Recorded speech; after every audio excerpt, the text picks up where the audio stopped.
अस्सलाम वालेकुम दोस्तों, ये गाड़ी आप रोड पे भी देख सकते हैं। कल की वीडियो है ये, और मैं इसको कंपाउंड के लिए लेकर मैं इस गाड़ी को पीछे गया था कंपाउंड के लिए। ठीक है, अभी मैं अपनी मार्केट जा रहा था तो रास्ते में मुझे ये गाड़ी मिल गई। ठीक है, इसकी कंडीशन आप देख सकते हैं। जो लोगों मैंने साफ़ की है वो दूर से आपको जो है वो नज़र आ रही है कि यहाँ क्लीन हो चुकी है। तो वीडियो को बिल्कुल भी आप लोग स्किप ना करें, वीडियो पूरी वॉच करें ताकि आपको पूरी वीडियो की समझ आ सके। यही गाड़ी मैंने कंपाउंड की थी। कंपाउंड की वीडियो तो मैं नहीं बना सका, लेकिन जो ये लोगो है इसकी वीडियो मैंने बनाई है। तो वीडियो को बिल्कुल भी स्किप नहीं करें, तो स्टार्ट करते हैं। अस्सलाम वालेकुम दोस्तों, एक नई वीडियो के साथ आपकी खिदमत में हाजिर है। ये विट्स गाड़ी है 2013 मॉडल। ठीक है, और इसकी ये कंडीशन, लोगों की कंडीशन आप देख सकते हैं। यहाँ पर पानी अक्सर औकात फंस जाता है और वो धूप पे लगने के बाद इसकी कंडीशन इस तरह होती है। आज इसको क्लीन करेंगे तो वीडियो को बिल्कुल भी स्किप ना करें।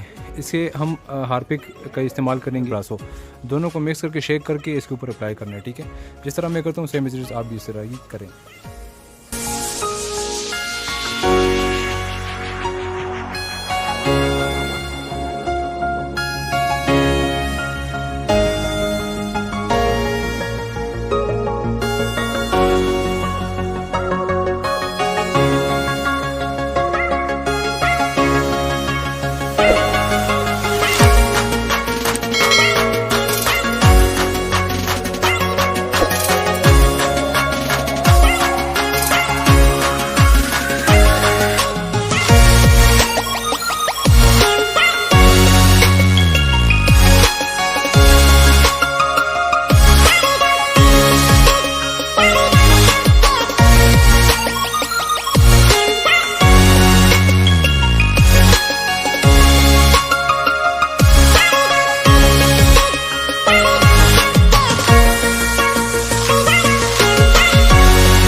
सो दोस्तों, इसकी कंडीशन अब आप देख सकते हैं। ये बिल्कुल 100% ये क्लीन हो चुका है। ठीक है, आई होप आपको ये वीडियो पसंद आई होगी। वीडियो को लाइक, चैनल को सब्सक्राइब कर दे।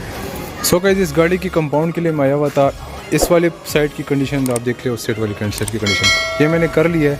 पूरी गाड़ी बिल्कुल साफ़ है, लेकिन वो एक लोगो था जो गंदा था और मैंने जो है अब इसको साफ़ कर लिया। ठीक है, इसकी कंडीशन आप देख सकते हैं। तो मिलते हैं नेक्स्ट वीडियो में। अल्लाह हाफिज़।